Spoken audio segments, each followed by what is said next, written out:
বন্ধুরা, আজকের পর্বে আমরা দেখতে যাচ্ছি একটি বিস্ময়কর বন্ধনভঙ্গ ও ষড়যন্ত্রের মর্মস্পর্শী কাহিনী। বাড়ির ভেতরে গুঞ্জন, মিথ্যাচারের গাল এবং এক নারীর লড়াই, যার আত্মসম্মান ও পরিবারের মেরুদণ্ড রক্ষা করাই তার একমাত্র লক্ষ্য। খুবই তাৎক্ষণিক ও নান্দনিকভাবে সাজানো ঘটনার মাঝেই উঠে আসে বৃন্দার ভেজানো অভিনয়ের মুখোশ, যেখানে তিনি নাটকের মতো মিথ্যা মাতৃত্ব আবর্তন করে সবার ভ্রুকুটিকে ভাঙাচ্ছে। আর রাঙা সেই মিথ্যার কর্চা খুলে দিয়ে সরোদরা মতো কার্যকর হয়। হাসপাতালে হিরিককে কেন্দ্র করে যখন সবাই ছুটছে, ডাক্তাররা পরপর কাগজে কলমে রিপোর্ট যাচাই করছেন, তখনই প্রকৃত সত্যের সূত্রপাত ঘটে। যে পরবর্তী মিসক্যারেজের কাহিনী একটিও সাধারণ নয়, বরং পরিকল্পিত মঞ্চনাট্য। আর তার পেছনে আছে টাকার বিনিময়ে বাদলানো প্রতিবেদন ও জাল কাগজপত্র। রাঙা যখন ওইসব কাগজ হাতে নিয়ে দাঁড়ায়, তখন বাড়ির আবহমান নীরবতা ভেঙে পড়ে, কারণ সবকিছুই অনুমান না করে বাস্তবের সামনে অচল হয়ে পড়ে। বাড়ির বড় বৌদির কণ্ঠে যে ভয়ঙ্কর আত্মবিশ্বাস, সেটি প্রথমে কারো বিশ্বাস করানো কঠিন লেগেছিল।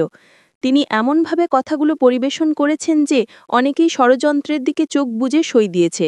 কিন্তু রাঙার শিহরে ওঠা সন্দেহ, বন্ধুদের ধীরে ধীরে জিজ্ঞাসা আর ডাক্তারদের দপদপ করে করা পরীক্ষা নিরীক্ষা একে একে সব মুখোশ উন্মোচন করে দেয়। হাসপাতালে যে ডাক্তারের কথা ছিল, তিনি এখন আচমকা বিলম্ব করছেন বলে সবাইকে চিন্তা তাড়িয়ে রেখেছে। কেউ বলছে ডাক্তারকে টাকা খাওয়ানো হয়েছে, কেউ বলছে বড় বৌদি কোনো পুরনো পরিচিতিকে কাজে লাগিয়েছে, আবার কেউ বলছে আসল বিষয়টি হলো রিপোর্টেই যদি মিথ্যা আর দলিল কৌশল করা থাকে, তাহলে কিভাবে একজন ন্যায্য বিচার পাবে। এই প্রশ্ন ঘুরে বেড়ায় রাঙার মাথায়, আর তিনি জানেন সময়ের সঙ্গে লড়াই করাই একমাত্র উপায়। বাড়ির পুরনো কুটিল সম্পর্ক, বাবার সইয়ের কপি, দলিলপত্রের জটিলতা, সবকিছুই যেন একটি বিশাল ক্যানভাসে আঁকা ষড়যন্ত্র, যেখানে প্রত্যেকটি স্পর্শে মানুষের জীবন ছিঁড়ে যেতে পারে।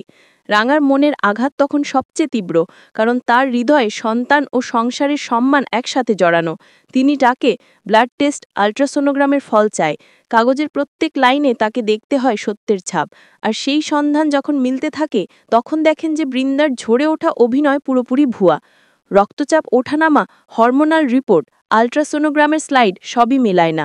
ফলে পুরো নাটকটাই ব্যর্থতার সামনে পড়ে। এর ফলে বাড়িতে সৃষ্টি হয় সংঘাতের তীব্রতা।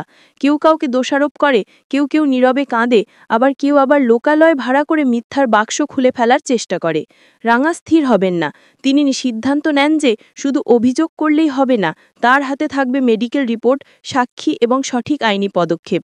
কারণ তিনি জানেন আজকের দিনে আর কারো মানবিকতা কেবল কথায় নয়, প্রমাণে দেখা হয়। বড় বৌদির মুখে এখন ক্ষোভ, কারণ তিনি বুঝতে পারছেন যে তার খেলার মোহর ভেঙে গেছে। কিন্তু রাঙার চোখে তখন কোনো নিরাপত্তাহীনতা নেই, বরং প্রতিজ্ঞার জোরে তিনি বলছেন যে তিনি এই পরিবারকে আর ভাঙতে দেবেন না, কাউকে নির্যাতিত হতে দেবেন না, এবং যে মিথ্যা জন্ম দিয়ে কাউকে বোকা বানানোর চেষ্টা করেছে, তার প্রতিশোধ নেবেন আইনি ও নৈতিক পথে। সেই প্রতিজ্ঞা শুনে বাড়ির আরেক কোণে দাঁড়িয়ে থাকা মানুষগুলো ধীরে ধীরে সাড়া দেয়। কেউ কান্নায় ভেঙে পড়ে, কেউ আবার রাঙার পাশেও দাঁড়ায়। আর শেষ পর্যন্ত সেই দৃশ্যেই উঠে আসে একটি শক্তিশালী বার্তা: দমন, নিপীড়ন আর মিথ্যার বিরুদ্ধে মানুষের অধিকার ও সত্যের জয়ই হবে। তিনি বলেন, আমি আমার সন্তান ও সম্মানের জন্য লড়ব, আর যে কোনো কাগজপত্র, রিপোর্ট বা পয়সার বিনিময় করে কারো জীবন ধ্বংস করা হয়, তা আমি কেউ মেনে নেব না। সেই একটাই বাক্যই যেন পুরো কাহিনীকে একটি নলেজ ভিত্তিক, মানবিক ও ন্যায়পরায়ণ সমাপ্তির দিকে আসতে বাধ্য করে। আর দর্শকরা ভুলে যেও না যে সত্য মুখোশ ছেড়ে বেরোলে প্রতিটি মানুষের সম্মানই ফিরে পায়। কমেন্ট করে জানাতে ভুলো না।